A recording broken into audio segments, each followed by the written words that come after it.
اعوذ باللہ من الشیطان الرجیم بسم اللہ الرحمن الرحیم الحمد للہ رب العالمین والصلاة والسلام علی سید الانبیاء والمرسلین حبیب الہ العالمین ابی القاسم محمد اللہم صلی علی محمد وآل محمد وعلی آلہ الطیبین الطاہرین سیما بقیت اللہ فی الارضین قال اللہ تعالی فی کتابہ الکریم بسم اللہ الرحمن الرحیم ونريد أن نمن على الذين استضعفوا في الأرض ونجعلهم أئمة ونجعلهم الوارثين۔ ایک بار پھر درود بھیجے گا محمد و آل محمد پر۔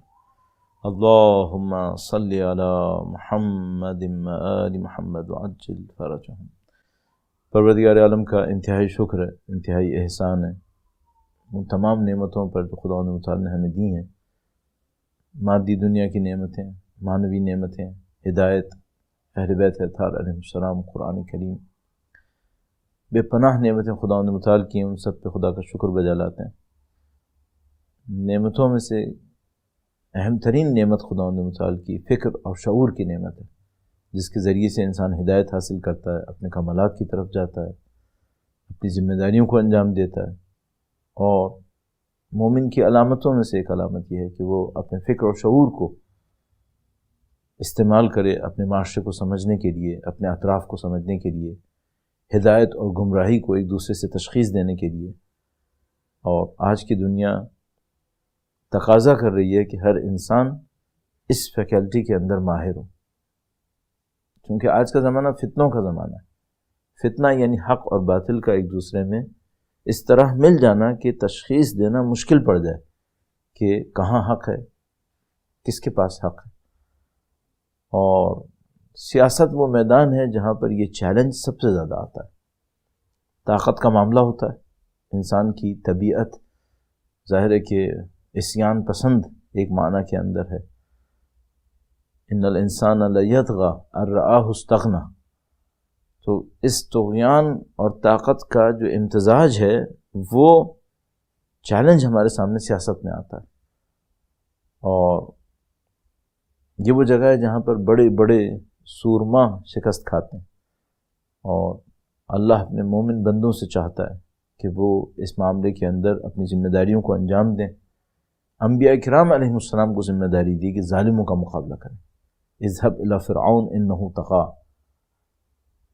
وہی تسلسل جو انبیاء کی ذمہ داری، ظالموں کا مقابلہ، مظلوموں کا ساتھ دینا، اور مولا کے نہج البلاغہ میں فرمان کے مطابق خدا نے عہد لیا ہے جاننے والوں سے، علماء سے، کہ وہ مظلوم کا ساتھ دینے میں کبھی نہیں کترائیں گے۔ یہ جو پروگرام کئی سالوں سے جاری ہے، کبھی جلدی ہوتا ہے، کبھی تاخیر ہو جاتی ہے، زاویے کے نام سے پروگرام، اس میں ہماری کوشش یہی ہوتی ہے کہ ہم بین الاقوامی تعلقات کے اندر رہتے ہوئے اس مسئلے کو سمجھنے کی کوشش کریں کہ دنیا حق اور باطل کے معاملے میں کس انداز میں چل رہی ہے، کون سے چیلنجز ہیں جو انسانوں کے سامنے آ رہے ہیں، کس طریقے سے ان کے اوپر ایک اوپینین ڈیولپ کرنی چاہیے۔ ہم سمجھتے ہیں کہ ایسا نہیں ہو سکتا کہ ہم لا تعلق رہیں اس سے کہ جو مثلا امریکہ کے اندر ہو رہا ہے، یا جو حجاز کی سرزمین کے اوپر ہو رہا ہے، یا جو ایران کے اندر ہو رہا ہے۔ ہم سب لوگ کنیکٹڈ ہیں، ہم ایک آئی لینڈ کے اندر ہیں، اگر اس کو نہ بھی کہیں جو گلوبل ولیج کہتے ہیں، تب بھی ہم ایک آئی لینڈ کے اندر ہیں، ہم سب ایک دوسرے سے کنیکٹڈ ہیں، اور ہم لوگ ایک مشترک مقدر کی طرف بڑھ رہے ہیں۔ انشاءاللہ وہ مقدر مثبت ہے، وہ مستقبل اچھا ہے، اللہ کے دین کے وعدوں کے مطابق۔ نريد ان نمن على الذين استضعفوا في الارض ونجعلهم ائمة ونجعلهم الوارثين۔ مستقبل اچھا ہے انشاءاللہ۔ وقت کی امام کی تشریف آوری کی صورت میں انشاءاللہ درود بھیجیں محمد و آل محمد پر۔ اللہم صلی علی محمد و آل محمد وعجل فرجهم۔ بغیر کسی مزید تمہید کے میں موضوعات کی طرف جاؤں گا۔ آپ جانتے ہیں کہ ہم زاویہ پروگرام کے اندر کوشش کرتے ہیں کہ 2-3 موضوعات لیں اور ان کے اوپر ایکسٹینسولی جتنا بھی وقت کے اندر گنجائش ہے آرائز پیش کریں، اور بعض اوقات کوشچن آنسر ہوتے ہیں، بعض اوقات چونکہ یہ پروگرام آن لائن ہو رہے ہیں تو یہ ان بعض اوقات میں سے جن میں نہیں ہوں گے۔ تو بہرحال جو ہماری طرف سے حصہ ہے وہ انجام پا جائے گا، اور جو آپ کے سوالات ہوں گے وہ آپ کے ذہن میں رہیں گے، انشاءاللہ خدا متعال نے کبھی اور موقع دیا تو حاضر رہیں گے انشاءاللہ تعالی۔ تو ہم شروع کرتے ہیں، اور یوں تو کئی ہفتے گزر گئے، بلکہ شاید مہینے گزر گئے ہوں گے آخری پروگرام سے، لیکن اس دنیا میں اتنے واقعات ہو رہے ہیں، اتنے واقعات ہر ہفتے ہر مہینے اتنے ہوتے ہیں کہ ان کا ہی کہیں اگر چاہیں کہ صرف گن لیں تو بہت ٹائم لگ جائے گا۔ تو ہم اس سے شروع کرتے ہیں جو آج کل کے دنوں میں مین ہیڈنگز کے اندر ہے، اور وہ ظاہر ہے کہ امریکہ کے انتخابات کے معاملے میں۔ چلیے، اللہ اللہ کر کے 4 سال گزرے ٹرمپ صاحب کے، اور یہ نہیں پتہ کہ ابھی ٹرمپ صاحب گزرے یا نہیں گزرے، لیکن بہرحال 4 سال تو گزر گئے، اور توقع کے مطابق ہی میرے خیال میں ہوا، یعنی جو ان کے آنے پر سمجھ میں آ رہا تھا کہ بھئی یہ حرکتیں ہوں گی، تو بدقسمتی کہیے یا خوش قسمتی کہیے، وہ ہو گیا، اور ان کے دور نے امریکہ کے اوپر وہ اثرات چھوڑے ہیں جو شاید ہی کسی امریکی صدر نے اس انداز میں چھوڑے ہوں گے، کم از کم گزشتہ 70-80 سال کے اندر۔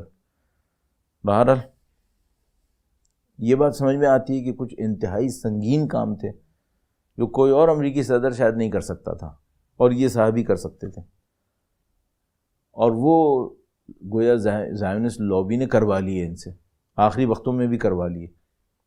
تو مثال کے طور پر سفارت خانہ منتقل کروا دیا، ایمبیسی شفٹ کروا دی یروشلم میں، بیت المقدس میں، اور عرب ملکوں نے تسلیم کرنا شروع کر دیا۔ وہ تو کہیے کہ سعودی عرب نے ہے وہ کسی بھی وجہ سے رک گیا، ورنہ ان کی بھرپور کوشش تھی کہ جانے سے پہلے یہ سعودی عرب کو بھی اس مصیبت میں ڈال دیتے۔ تو وہ چھوٹے چھوٹے جو یو اے ای اور بحرین اور وطنی سوڈان ٹائپ کے لوگ تھے وہ سب اس کا شکار ہو گئے، اور انہوں نے اسرائیل کو بہرحال تسلیم کر لیا۔ اب کس بدبختی میں پھنسے ہیں، ٹرمپ صاحب تو ان کا ساتھ نہیں دیں گے، اب انشاءاللہ یہ جا چکے ہوں گے، اب تک کچھ پتہ نہیں، ابھی ہم کہہ رہے ہیں اسی کو دیکھتے ہوئے کہ جو سب جانتے ہیں، انتخابات کے رزلٹس کو دیکھتے ہوئے، لیکن آگے کیا ہونے والا ہے یہ تو اللہ جانتا ہے۔ لیکن بہرحال ٹرمپ کے معاشرے کے اوپر، امریکی معاشرے کے اوپر، بین الاقوامی معاشرے کے اوپر بہت سارے اثرات مرتب ہوئے ہیں۔ میں صرف چند کو بہت تیزی سے گنواؤں گا۔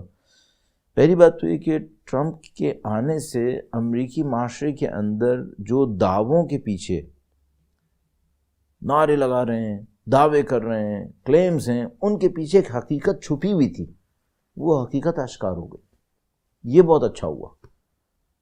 کیا حقیقت آشکار ہوئی؟ انسانی حقوق کے دعووں کی، آزادی کی، صحافت کی آزادی اور فلاں آزادی اور فلاں آزادی، ان دعووں کی حقیقت، دنیا میں مساوات کی ترقی کے لیے جو دعوے کیے جاتے تھے ان کی حقیقت، انصاف اور عدل اور مساوات، اس سب کی حقیقتیں کھل کے سامنے آ گئیں۔ اور وہ کیسے؟ اخلاقی زوال تو سمجھ لیجئے کہ وہ پہلی چیز ہے جو سامنے آ گئی تھی۔ جو انسان خواتین کے بارے میں، دوسرے لوگوں کے بارے میں اتنے کھلے فحش الفاظ بول چکا ہو، وہ منتخب ہو کے صدر بن جائے، اور نہ فقط یہ کہ صدر بنے، صدر بننے کے بعد بھی وہی غیر ذمہ دارانہ رویہ جاری رکھے، اور 4 سال بعد اس کو دوبارہ اندازاً قریب 50% ووٹ مل جائیں، اب اس کے بعد کیا بچا ہے؟ یعنی اگر میں 5 سال پہلے کے امریکہ کو دیکھوں اور سوچوں کہ کوئی امریکی صدر وہ حرکتیں کرتا جو ٹرمپ صاحب نے انجام دی ہیں 4 سال کے اندر، اتنی نہیں، اس کی آدھی بھی کرتا، اور ان دعووں کو سوچوں جو 5 سال پہلے تک لوگ لگا رہے تھے امریکہ کے بارے میں، تو اس آدمی کو تو بقول کسی کے میک ڈونلڈ کی دکان پہ بھی کام نہیں کرنا چاہیے تھا، اس کو تو جاب ہی نہیں ملنی چاہیے تھی، اور یہ امریکہ کا صدر بنا اور 4 سال تک رہا، اور دوسرے الیکشن میں پھر تقریباً 50% ووٹ لے سکا۔ یہ کیا بتا رہا ہے؟ یہ بتا رہا ہے کہ اس معاشرے کی حقیقت کیا ہے، اور میں سمجھتا ہوں یہ بہت پازیٹو تھا کہ بھئی امریکیوں میں بھی بہرحال باشعور لوگ موجود ہیں، فہم رکھنے والے لوگ موجود ہیں، ان کے سامنے کم سے کم واضح ہوا کہ بھئی یہ ہماری سوسائٹی ہے۔ اتنے سال ہم نے نعرے لگائے کہ ہم مثال کے طور پر جو دوسری نسلوں کے لوگ ہیں ان کو اپنے برابر دیکھنا چاہتے ہیں، یہ تمہارا صدر، یہ تمہارے 50% ووٹ دینے والے لوگ ہیں جنہوں نے کس کو ووٹ دیا اور اس نے کیا انجام دیا ان 4 سالوں کے اندر، بالکل کھل کے سامنے آ گیا. یہ بہت اچھا ہوا. دوسری بات یہ کہ خود امریکی معاشرے کا جو فکری تضاد ہے وہ کھل کے سامنے آ گیا کہ بھائی جناب پہلے یہ نظر آتا تھا امریکہ کا معاشرہ دیکھیے متحد ہے، اور بقول کسی نے کہا کہ بھائی 5 سال پہلے تک ہم اس کو یو ایس اے کہہ رہے تھے، یونائٹڈ اسٹیٹ. اب پتہ چلا نہیں بھائی یہ ڈی ایس اے ہے، ڈیوائڈڈ اسٹیٹ ہے. یہ تو ہمیں پتہ نہیں تھا. تو یہ امریکہ کے انتخابات نے کھول کے وہ حقیقت سامنے رکھ دی کہ بھئی یہ دیکھو کہاں کا یونائٹڈ، بھائی یہ سامنے آ گیا تمہارے. تو میں سمجھتا ہوں کہ امریکی معاشرے کا جو آئیڈیالوجیکل ایک بناوٹی خول تھا وہ ٹوٹا، اور اس کے اندر کا جو تضاد تھا وہ سامنے آیا. پھر بہت بڑا ایک جو سمجھ لیجئے کہ ٹرمپ صاحب نے کارنامہ کر دیا، وہ کارنامہ امریکی نظام کے بے اعتبار ہونے کو ثابت کر دیا. انہوں نے کریڈٹ نہیں دے سکتے آپ اسے، ریلائبل نہیں ہے یہ سسٹم. کیوں ریلائبل نہیں ہے؟ ان ایگریمنٹ سے پل آؤٹ کر لیا اور کچھ بھی نہیں ہوا امریکہ کے اندر. کلائمیٹ چینج سے باہر آ گئے.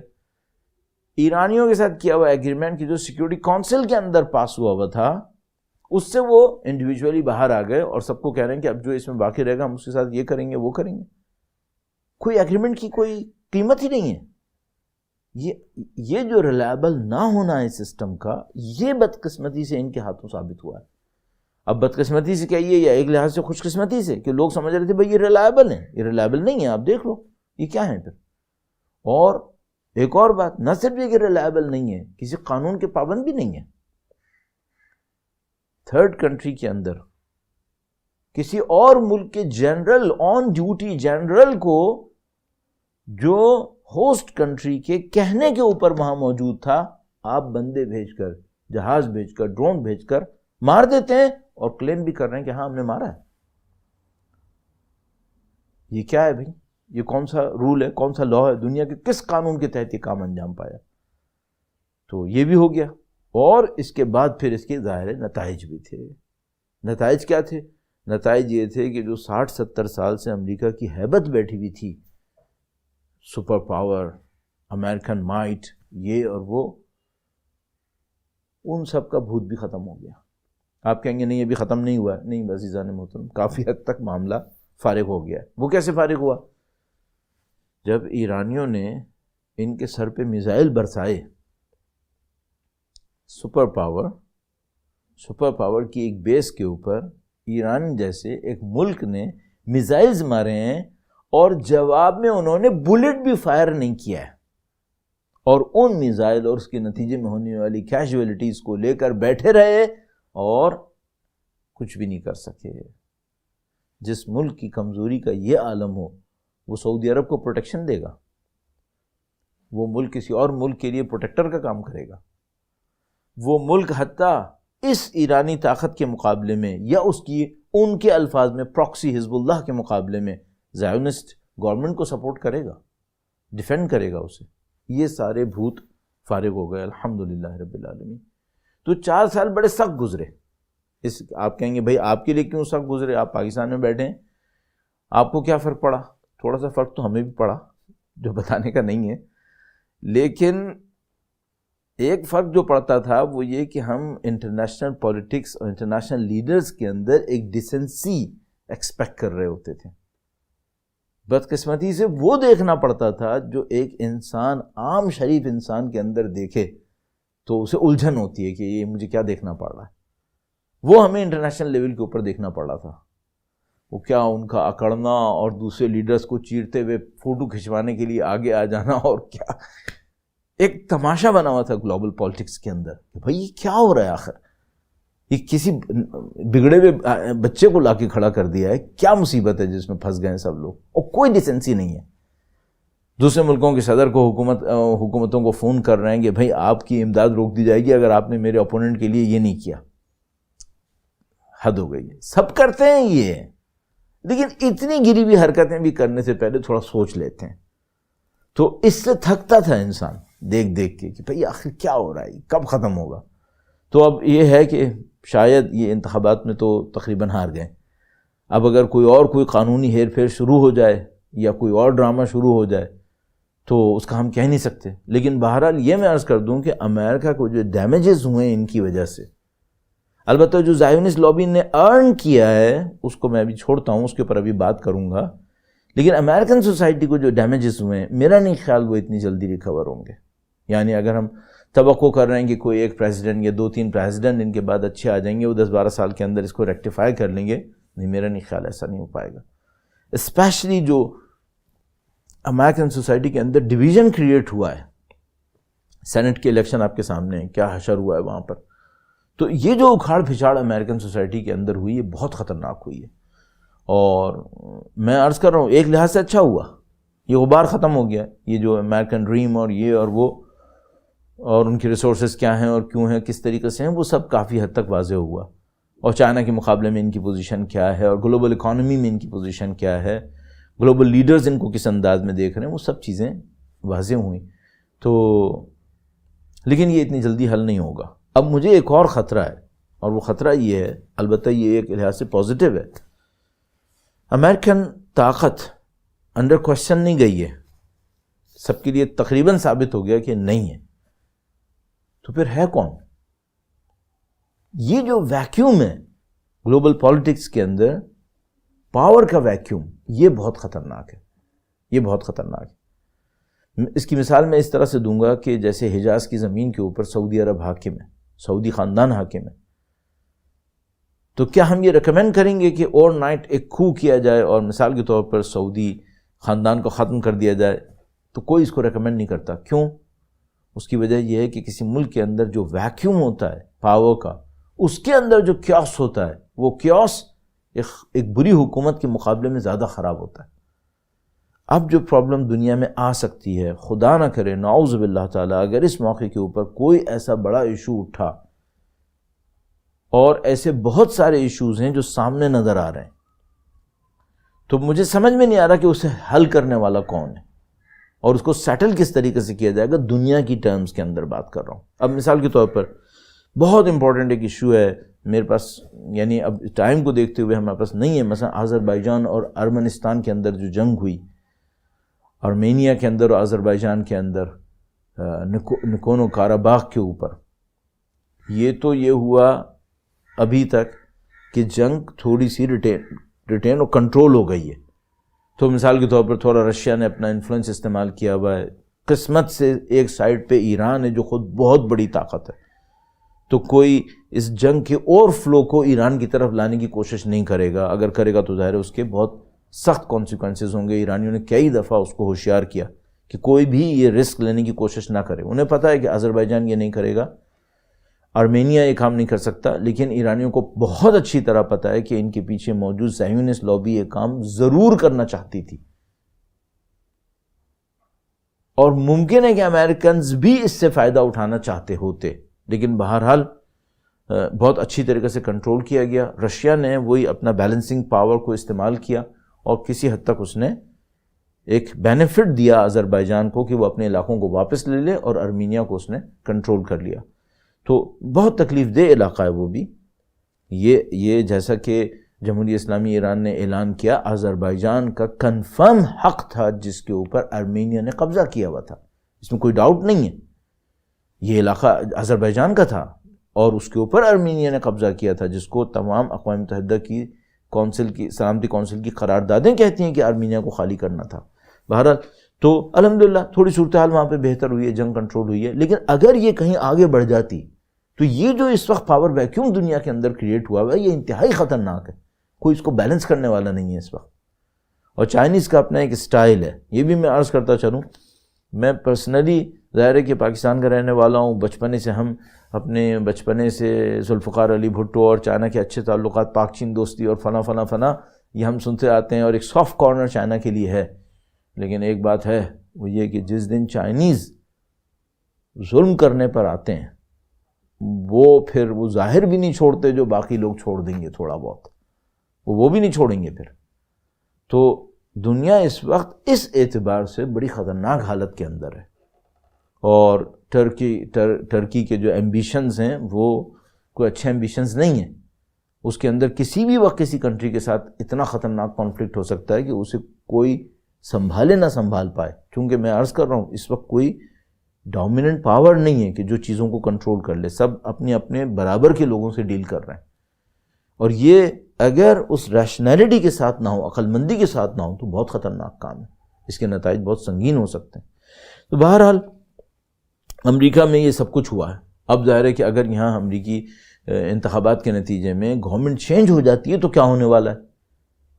زائونسٹ لابی نے بہت کمایا ہے ٹرمپ کے ذریعے سے، اور جتنا امریکہ کو نقصان پہنچا سکتے تھے نقصان پہنچایا ہے. اور ظاہر ہے کہ زائونسٹ لابی تمام تر باتوں اور دعووں کے باوجود اس کو امریکہ سے کوئی دلچسپی نہیں ہے. حقیقت یہ اب یہ امریکہ کی کمزوری ہے کہ اس کے اندر چاہے وہ بائیڈن صاحب آئیں یا وہ خاتون تشریف لائیں یا ٹرمپ صاحب آئیں، انہوں نے سب نے جا کے ایپاک کے اجلاس کے اندر حمایت کا کھلے عام اعلان کرنا ہے کہ اسرائیل کی سیکیورٹی ہماری سیکیورٹی ہے، اسرائیل کو یہ ڈیفنس میں یہ ہیلپ ملنی چاہیے، یہ گرانٹس ملنی چاہیے. یہ وہ سب نے کیا ہوا ہے، چاہے وہ بائیڈن صاحب ہوں چاہے وہ ٹرمپ ہوں، کوئی بھی ہو. لیکن زائونسٹ لابی کو کوئی ہمدردی نہیں ہے. اب وہ جو بائیڈن صاحب آئے ان کے بھی اپنے تعلقات ہیں. اب مزے کی بات یہ ہے، بڑا خوبصورت پوائنٹ ہے یہ، کہ جو بائیڈن جو آئے ہیں ایک طرف سے ان کے نیتن یاہو کے ساتھ 30 سالہ پرانی دوستی ہے. ادھر سے ہمارے جواد ظریف صاحب جو ہیں وہ ایران کے وزیر خارجہ، وہ بھی کہہ رہے ہیں کہ میری ان سے 30-35 سالہ پرانی دوستی جان پہچان ہے. تو یہ تو بڑی خوبصورت صورتحال ہے ایک لحاظ سے. اب یہ کہ ظریف صاحب خود کتنے عرصے باقی رہیں گے یہ ایک علیحدہ کوشچن ہے. لگے ہاتھوں اس کو بھی میں 2-3 جملے عرض کرتا چلوں ایران کے بارے میں. درود بھیجے گا محمد و آل محمد پر. اللہم صلی علی محمد و آل محمد وعجل فرجہم. ایران میں بھی انتخابات ہونے والے ہیں. روحانی صاحب کی جو گورنمنٹ ہے وہ تقریباً اپنے اختتام پر ہے، لیکن کہاں پہنچا دیا انہوں نے ایران کو. اللہ اکبر. یعنی تصور کیجئے گا، جن لوگوں کو نہیں پتا ان کی خدمت میں عرض کر رہا ہوں، تقریباً 2.5 سال پہلے ایک امریکن ڈالر تقریباً 4,200-4,500 تومان ایرانی تومان کے ایکویلنٹ تھا. ایک امریکن ڈالر 4,200 سے 4,500 ایرانی تومان کے ایکویلنٹ. یہ ایکویلنس ریٹ کچھ مہینے پہلے 36,000 ٹچ کر چکا تھا. 36,000 آلموسٹ 9 ٹائمز. ابھی بھی گر گرا کر اراؤنڈ آج کی ڈیٹ میں 28,000 ہے. فلکچویشن کا یہ عالم ہے کہ 4-5 دن پہلے 22,000 بھی گیا تھا. او مائی لارڈ. اور مجھے سمجھ میں نہیں آ رہا یہ حکومت کر کیا رہی ہے. اور یہ سب کس نام پر ہو رہا ہے؟ اس نام پہ ہو رہا ہے کہ آئے کیوں تھے یہ روحانی صاحب. میں عرض کروں گا کس نام پہ ہو رہا ہے اس سے پہلے کہ یہ آئے کس نام پہ تھے. اس نام پہ آئے تھے کہ ہم مغرب سے تعلقات صحیح کر لیں گے، مغربی ممالک سے ہماری اکانومی ایسی ہو جائے گی. اور روحانی صاحب کے بیانات تھے کہ آپ ہر روز چیزوں کی قیمتیں کبھی اوپر کبھی نیچے دیکھتے ہیں، یہ سب ختم ہو جائے گا جب امریکی نظام سے اور مغربی ممالک سے ہمارے تعلقات اچھے ہو جائیں گے. دھوکے میں رکھا ہے پبلک کو. بحمد اللہ رب العالمین وہاں رہبر معظم بار بار کہتے تھے کہ اگر تم حل باہر دیکھ رہے ہو تو باہر حل نہیں ہے، حل ملک کے اندر ہے. اب یہ کیا سازش ہوئی جس کے نتیجے میں ایران میں انفلیشن آسمان کے اوپر پہنچ گیا، لوگوں کی زندگیاں مصیبت میں پڑ گئیں، اور یہ ابھی انتخابات میں ان کا کام ختم ہوگا اور یہ چلے جائیں گے اور عوام اس مصیبت کے اندر پھنسی رہ جائے گی. اب ظاہر ہے وہاں پہ ممکن ہے کوئی یہ کہے کہ بھائی ولی فقیہ کا نظام کس بات کرے. ولی فقیہ کا نظام یہ نہیں کر سکتا کہ ایک الیکٹڈ باڈی کو ڈیزالو کر دے یا اس کو سسپینڈ کر دے یا اس انتخابات کو ختم کر دے کہ خدا نہ کرے اس کے نتیجے میں ایک اور امپریشن دنیا کے پاس جائے کہ بھائی نعوذ باللہ تعالیٰ یہاں پر ڈکٹیٹرشپ چل رہی ہے.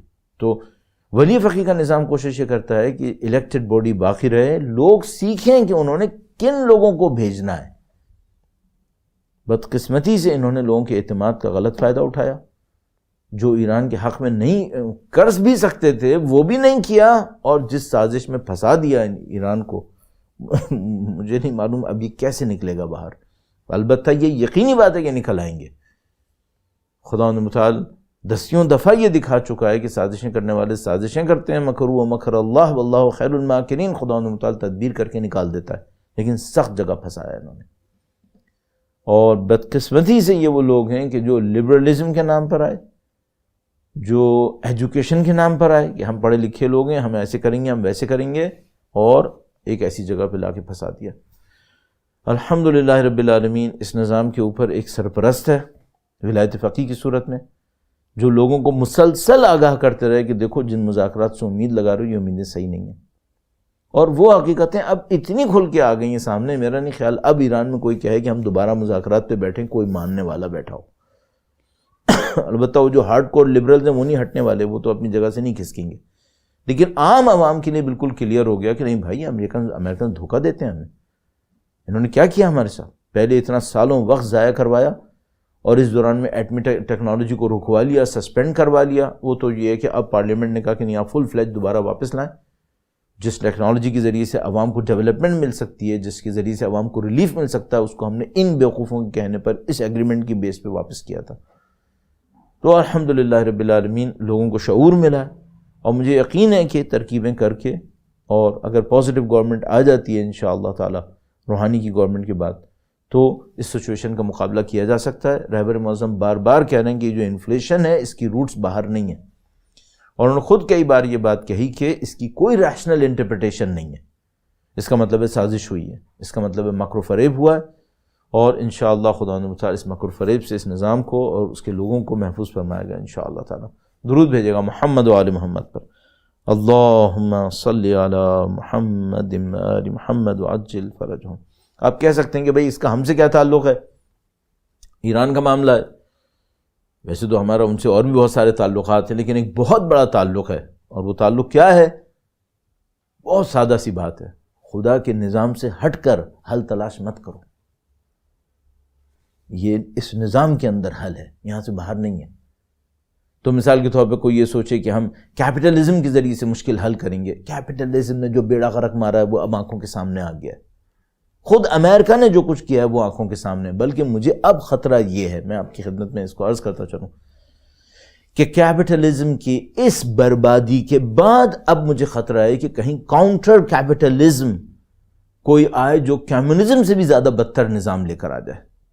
اتنا گراؤنڈ پیو ہو چکا ہے anti capitalist bloc, anti capitalism ideas کے لیے گراؤنڈ بن چکا ہے.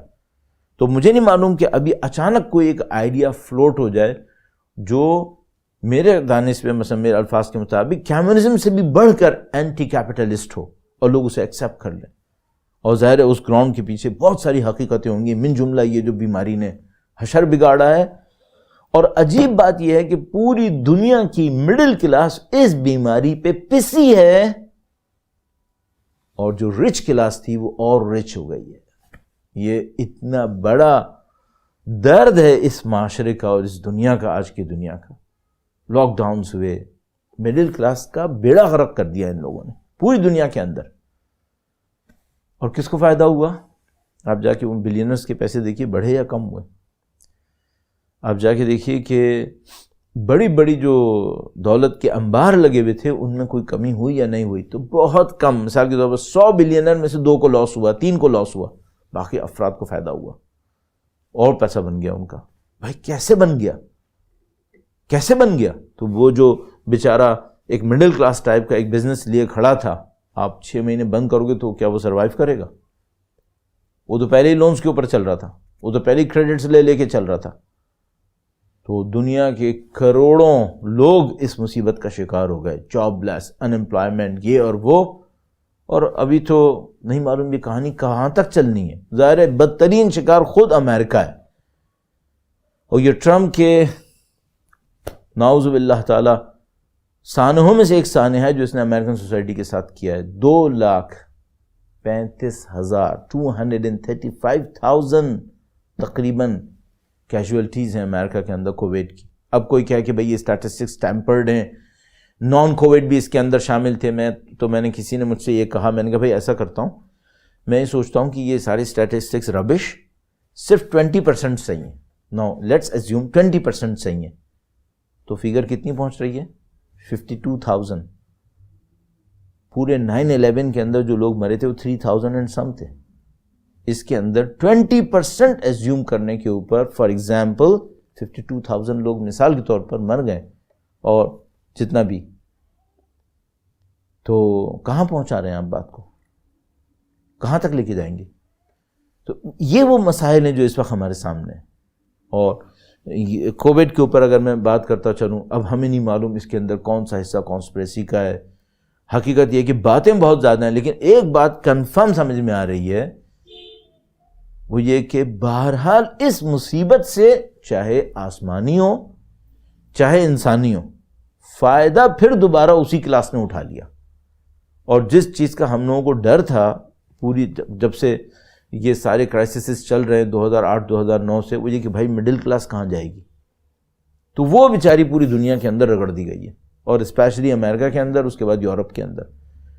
الحمدللہ پاکستان کے اندر صورتحال بہت بہتر رہی ہے.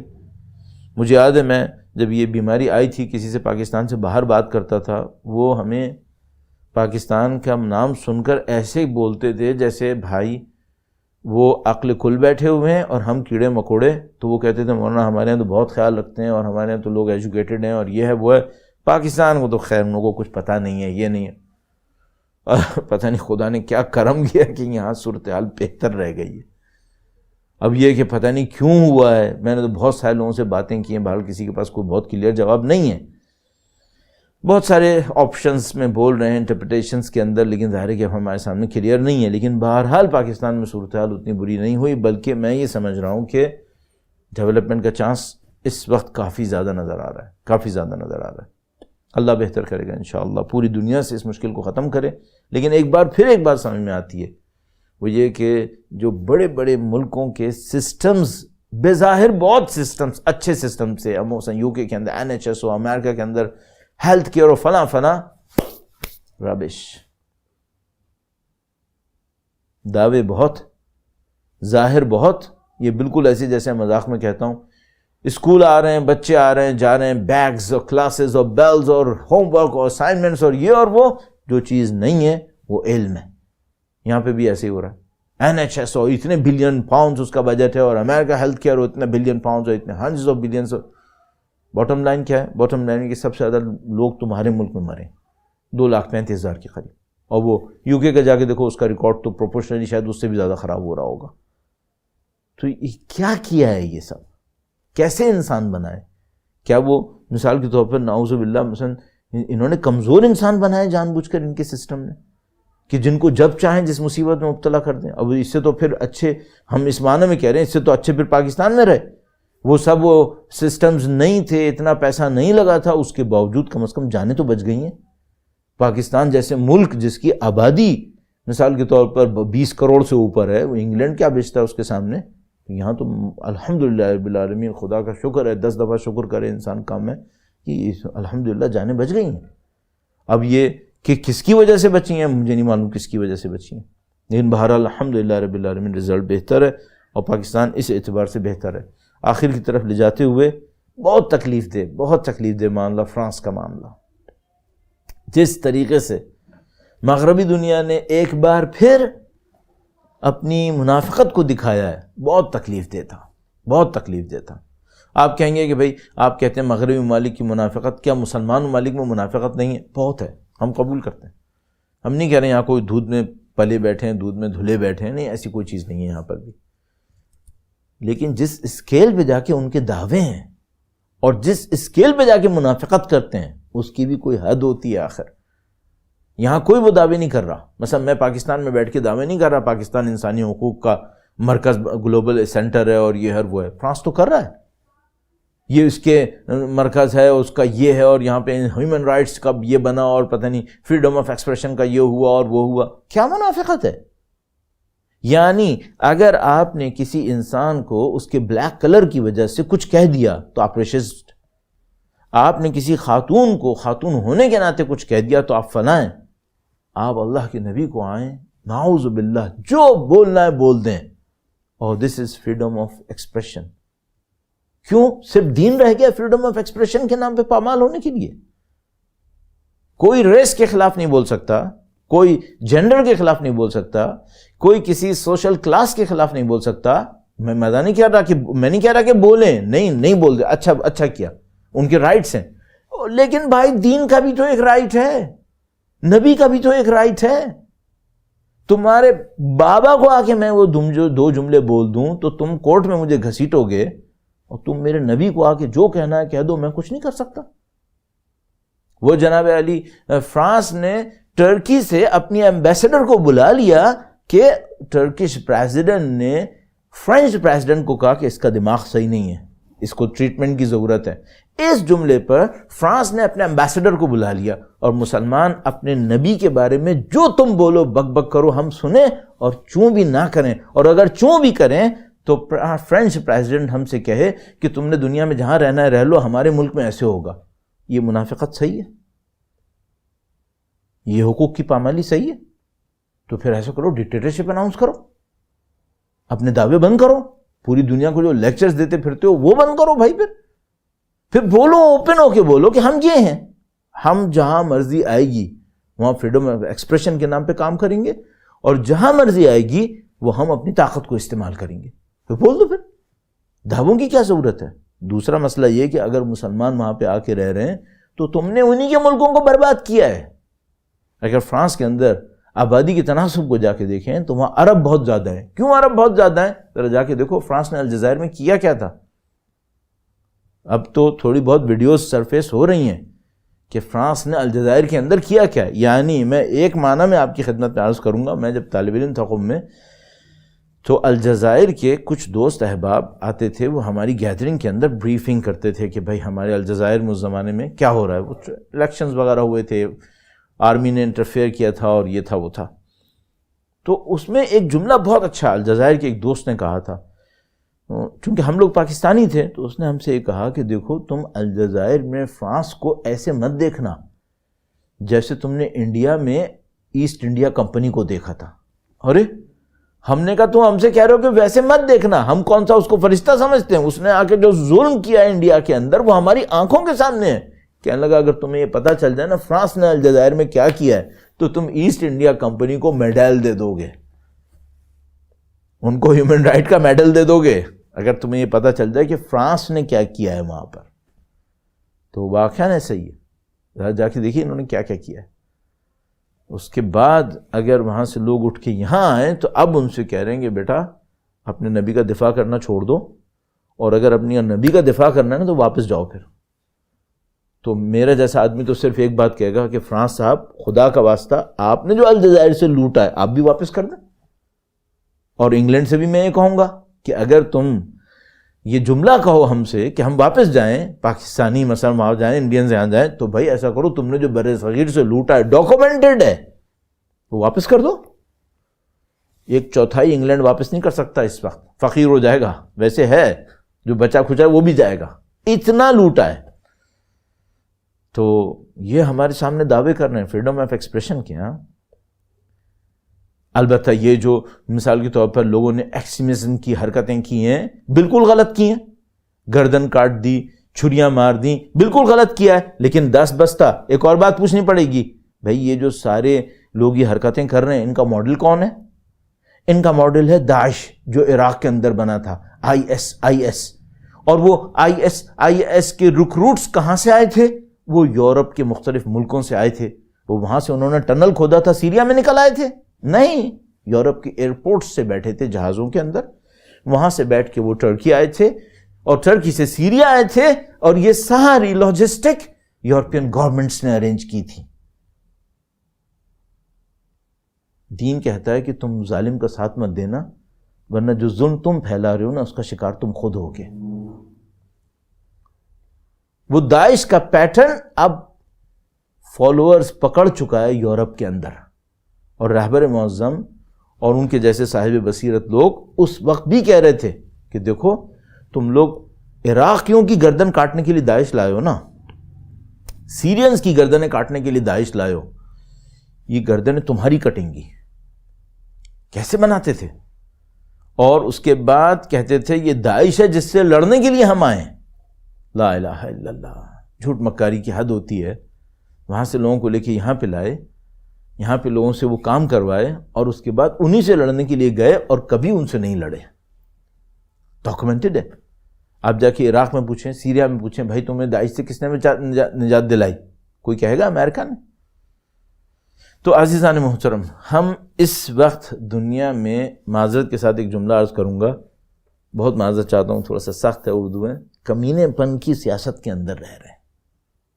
ایک ایسی پست سیاست، کمینے پن کا مطلب کیا ہوتا ہے؟ پست، بہت ہی انفیریئر ٹائپ کی.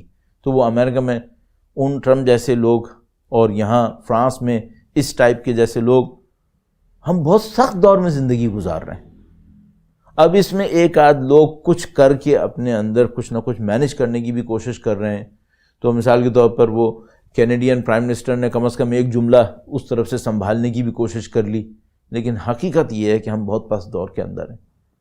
ایک بات مجھے سمجھ میں آتی ہے، اور کئی سالوں سے میں آپ کی خدمت میں یہ بات عرض کر رہا ہوں، یہ سسٹم سسٹین نہیں کر سکتا. اور میرا اپنے خیال ہے کہ آخری 10-12 سال کے اندر جو کچھ پیش آ جائے، چاہے وہ اکانومی کے اندر ہو، چاہے وہ ڈومیسٹک پالیٹکس کے اندر ہو کنٹریز کی، یا گلوبل سیناریو کے اندر ہو، ہم سب کو ایک بات پتہ چل رہی ہے، وہ یہ کہ یہ باؤنڈریز، یہ پولیٹیکل سیٹ اپ، یہ جغرافیکل پولیٹیکل باؤنڈریز، یہ سسٹینیبل نہیں ہے.